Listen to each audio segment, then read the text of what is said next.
युद्धाच्या आगीनं भारत ते जपानपर्यंतचे सारे शेअर बाजार कोसळतायत। कच्च्या तेलाचे भाव वाढलेत आणि रुपयानं देखील आज ऐतिहासिक नीचांकी पातळी गाठली आहे। पाहूयात एक रिपोर्ट। युद्धाच्या आगीनं सारे आशियामधले शेअर बाजार गडगडलेत।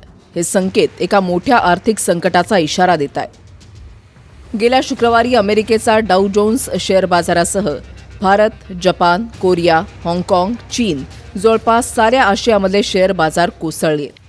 मध्यपूर्व युद्धामुळे महागलेलं तेल, परदेशी गुंतवणूकदारांनी काढून घेतलेले पैसे आणि जागतिक अर्थकारणात अनिश्चितता ही तीन कारणं घसरणीमागे आहेत।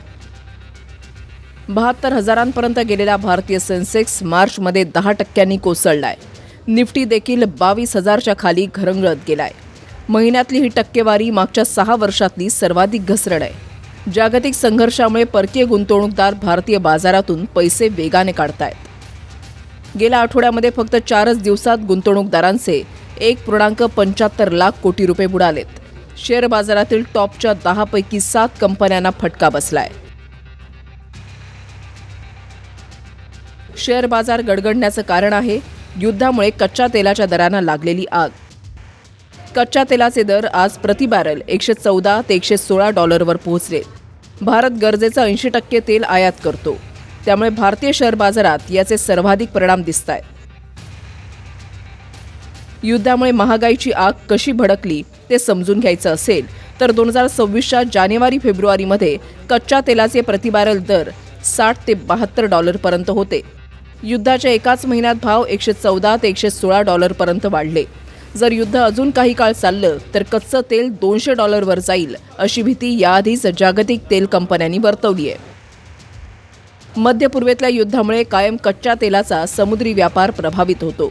एकमेकांवरच्या हल्ल्यात तेलाचे अड्डे टार्गेट होतात। परिणामी तेलाचे दर महाग, साऱ्या जगातले शेअर बाजार आपटतात। भारत कच्च्या तेलाचा मुख्य आयातदार देश असल्यामुळे त्याचा दुष्परिणाम भारतीय रुपयाच्या घसरणीत होतो।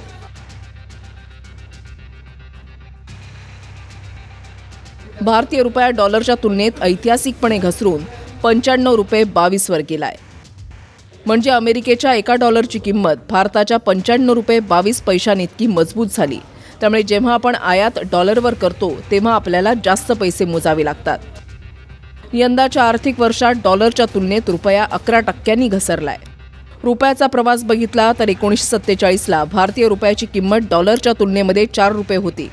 पुढे 1983, 91, 93, 98 आणि 2012 पर्यंत रुपयानं 50 गाठली। 2014 साली रुपया 60 पर्यंत घसरला आणि मागच्या 10 वर्षात 60 वरून विक्रमी घसरण होऊन आता 95 पर्यंत खाली आलाय। विशेष म्हणजे जेव्हा जेव्हा अमेरिका मध्य पूर्वेमध्ये युद्ध छेडतं तेव्हा युद्ध करणाऱ्या अमेरिकेचा डॉलर मजबूत होतो, कारण कच्च्या तेलासह इतर अनेक वस्तूंचा व्यापार डॉलरमुळेच होत असल्यामुळे अमेरिकेला त्याचा फायदा होऊन इतर देश हुरपळले जातात। क्या आज आप इस बात पे कायम है कि प्रधानमंत्री जी की साख रुपए के साथ गिर रही है या नहीं? जो 60 रुपए का 94-95 रुपया हो गया, उसका स्पष्ट जवाब चाहिए, क्योंकि चुनाव जीतने के लिए आप लोगों की बातें कुछ होती हैं और नीतियां बनाने के लिए बातें दूसरी होती हैं। आपने माननीय मंत्री जी, अध्यक्ष जी, सर, आर्थिक परिस्थिति के ऊपर जब जवाब दिया जाता है हर आंकड़ा का विवरण के साथ मंत्री जी पंकज चौधरी जी ने जवाब दिया। प्रधानमंत्री का साख मैं याद दिलाना चाहती हूँ, 2 महीने पहले तक एक रीसेंट सर्वे में भी ग्लोबली जो सर्वे हुआ, सभी प्रधानमंत्री और राष्ट्रपति गण के पॉपुलैरिटी के ऊपर जहां सर्वे हुआ, भारत के प्रधानमंत्री सबसे ऊपर। इकोनॉमी का विषय इन्होंने प्रश्न पूछा और भारत के प्रधानमंत्री का साख क्या है, इसका जवाब यही है।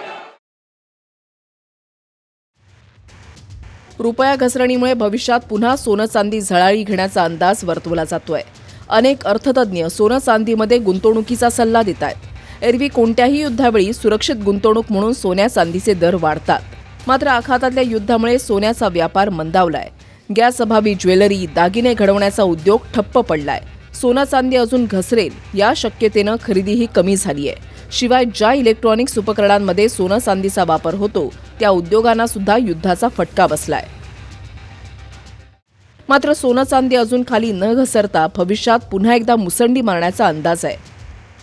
जानेवारी 2026 मध्ये सोन्याचे दर 1,80,000 पर्यंत गेले होते. आता ते 1,43,000 खाली आलेत. चांदी ही जानेवारीमध्ये 3.25 लाखांपर्यंत गेली होती. ती आता 2,45,000 इतकी खाली आली आहे.